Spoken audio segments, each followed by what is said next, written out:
All right, good afternoon. Celebrating Bears win over the Steelers. That's always good to hear. It's time now for Week 5. Week 5 conclusion.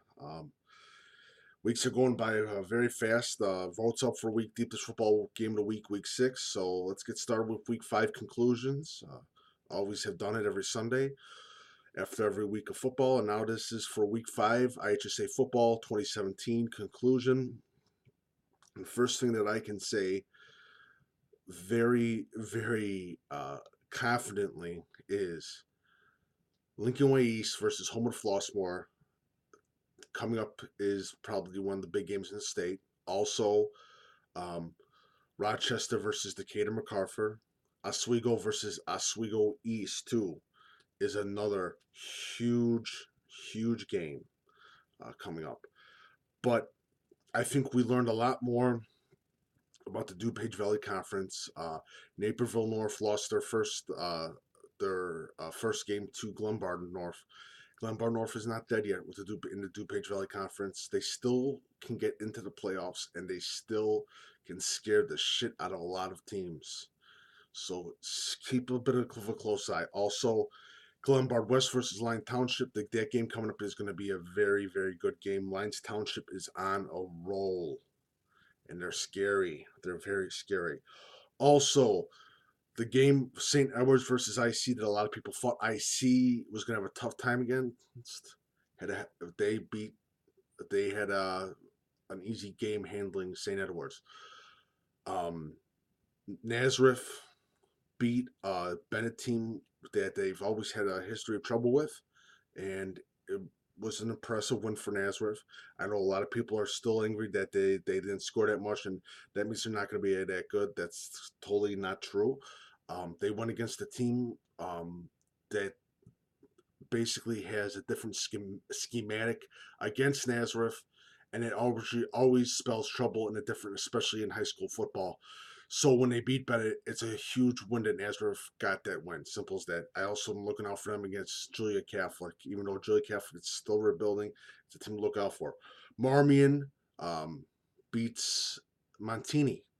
Um, I think a lot of people were a little bit shocked by that.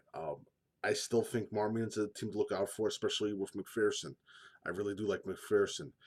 Um, Lake Zurich, unbelievable game against Warren Township, one of the top games in the state of Illinois this season. Overtime thriller. Evan Ladowski, deep dish football player of the week that night. I think he had 4 touchdowns, if I'm not mistaken. Hell of a game. Also, you can look at Bolingbrook. I think it was Bolingbrook versus Bradley Bourbonnais. Great game. Bolingbrook's Jordan Pringle is the real deal. Running back and defensive back. I think he's going to be a defensive back in college. A lot of talk about him. Also, Stag wins. Stag is a team that needs, I think, 2 more wins to qualify for a playoff spot, and they deserve it. They've been in the playoffs, I think, 2002 or 2005, if I'm not mistaken. And Stag is definitely a team that deserves it. Midgeville beats Orangeville. Huge win for Midgeville in the NUIC. Um, again, to solidify their spot. Anna Jonesboro beats Carterville big. Anna Jonesboro is riding the wave of momentum. They have a hell of a running back. They're still undefeated. They're another scary team. Carterville didn't basically almost didn't have a chance against them. It was quite an impressive game. Let me go down to my notes. Um, Williamsville is unbelievable. Again, I keep saying that. A lot of people are laughing at me about that. But Williamsville, I believe, is the top team in Division 3. Normal West beats Danville. My hat's off to Normal West. I think Normal West is a team that a lot of people are forgetting to talk about that deserves to be respected. Batavia is undefeated. They look great. Batavia football. Watch out for them. They got a couple key games, and especially Week 9 between St. Charles North. That's going to be a huge rivalry game between them. Piatone gets back to win, beats Lyle. Good job for Piatone. Herscher is on a win streak. Watch out for Herscher. They are 4-0. I'm sorry, 5-0. Herscher scares a lot of teams, especially in that 4A team. Herscher versus Jonesburg. That's going to be one hell of a game to look out for. I think also for sure plays Rochester. I still Rochester is the top dog. Phillips crushes CVS. Uh, Polo wins over Warren. Winnebago beats Oregon. Winnebago's another team to sort of keep an eye on. Lamont wins. Streeter beats Sandwich. Streeter deserves that win.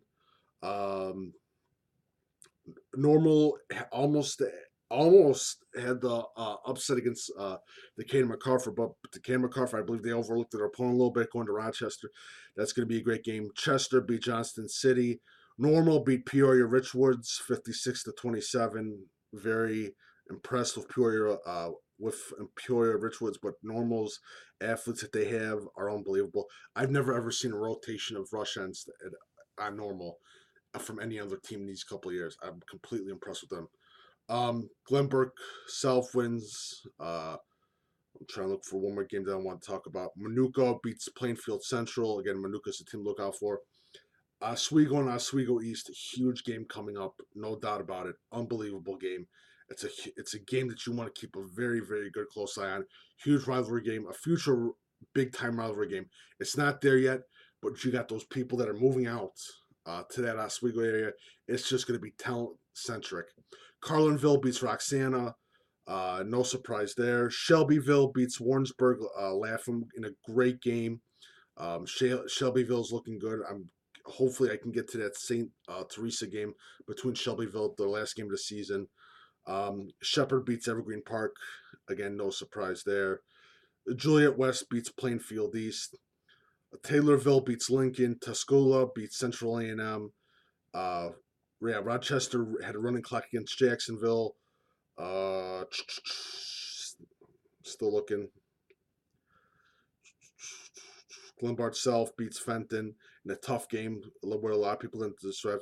Batavia beat St. Charles East 7-0 in a defensive struggle. And if you get a defensive struggle, God help you against Batavia because those kids have the mental toughness of any other, have the mental, one of the tough, they're basically a bunch of tough SOBs. Highland Park beats downtrodden Vernon Hills. Pekin beats East Peoria. Um, St. Charles North hands a big loss to Glenbard East. St. Ignatius beats St. Joseph in the Chicago Catholic League. Willowbrook is looking great. Naperville Central beats a downtrodden Wheaton Warrenville South. Washington beats Limestone. Niles West loses to New Trier. New Trier is looking great. St. Vitor beating Carmel. I'm saying watch out for Carmel in a couple of years. Libertyville wins over Lake Forest. Downers Grove North loses to Glenbard West. Lincoln Way East beats Lincoln Way Central, getting ready for the game against Homewood Flossmoor. There's one more game I'm missing. Moline shocks me and AB Galesburg. I was completely shocked by that. And there's one more game. Providence Catholic looking great in the Chicago Catholic League. They beat a very a team with some difficulties right now, Brother Rice. And the games that you gotta look at this coming thing is especially in Central Illinois, Rochester versus Decatur MacArthur. Decatur MacArthur shocked Sacred Heart Griffin. But I think this week 5, we have a more of a stabilizing factor of who are the leaders, who are the middle of the road teams, and who are the teams that are going to surprise teams. Those teams that have that have 2-3, 3-2. Those teams that are beginning to warm up at the end of the season, they're going to shock a lot of teams when they get into the playoffs. Those are the scary teams. Those are the teams, especially in the 1A and 2A bracket, 1A, 2A, 3A brackets. Those are the scary teams because those teams that are part of the smaller school system, when they heat up, when they warm up, when they're on target, when their when their keys are right on defense, in those playoff games against those teams, they are the scariest ones. They can beat a 9-0 team like it's nobody's business. So those teams that are starting to warm up now are the scary ones when they come into the playoffs. You also look at Plainfield Central, Maine West, Plainfield Central, Maine West, St. Rita for beating Mount Carmel. There's another team I'm forgetting. Walter Payton Prep who beat Lindblom in a defensive game. Those 4 teams deserve a shout out for this week because they did an unbelievable job. Um, not Plainfield Central, I'm sorry, but Maine West deserves it. And Manuka deserves a huge shout out for what they're doing. Coach Terry McCombs is doing a hell of a job for that team in Manuka. A huge shout out. Also, Yorkville. They lost to Morris, but Yorkville showed the tenacity and the toughness to play a team like Morris. Huge. It was a loss, but it was huge. Also, Hersher for a unbelievable team. What more can you say? But we look forward to this. Is going to be coming to week 6. We got 4 more weeks, and a 1-win team can still get into the playoffs. Playoff points, yes, you got to look at playoff points. But the teams that turn it on now, that have that energy, that motivation, ready ready to jump on the ball like it's nobody's business into the playoffs, those are the scary teams. Those 9-0 teams that haven't been challenged, that haven't, the mental toughness has not been challenged. They've been leading in every game. Everything else, 14 points after 5 minutes, the first 5 minutes of the game for all these games. Those are the ones that are scared going into the playoffs and coming into these next coming games too. So it's going to be interesting. But week 5, what more can you say? It was a very interesting week. We know the race in the DuPage Valley Conference. We know the race in the West Suburban Conference. Lyons Township, Glenbar West is going to be a hell of a game. Hinsdale Central, you got to take a look on. Chicago, the Chicago Catholic League, it's more and more looking a little bit like Loyola, looking great. Also, Providence Catholic, they're looking good too. Rochester, Sacred Heart Griffin, even though they had the loss. The Caden McCarthy, just a surprise team. No one really saw that coming. Forston looking great. It's going to be interesting. And IC is looking great. And Williamsville is just kicking ass. Williamsville is looking unbelievable. Justice Ferrier, that whole offense and defense are doing a miraculous job.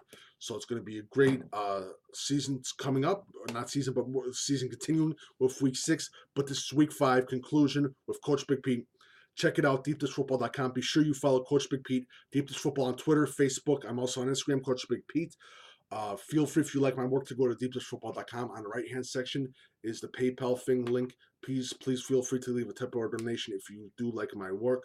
Also, if you have any questions, comments, or anything, feel free to email me at coachbigpetefp@gmail.com. Thank you so much, and have a lovely Sunday, and keep voting for the Deep Dish Football Game of the Week, Week 6.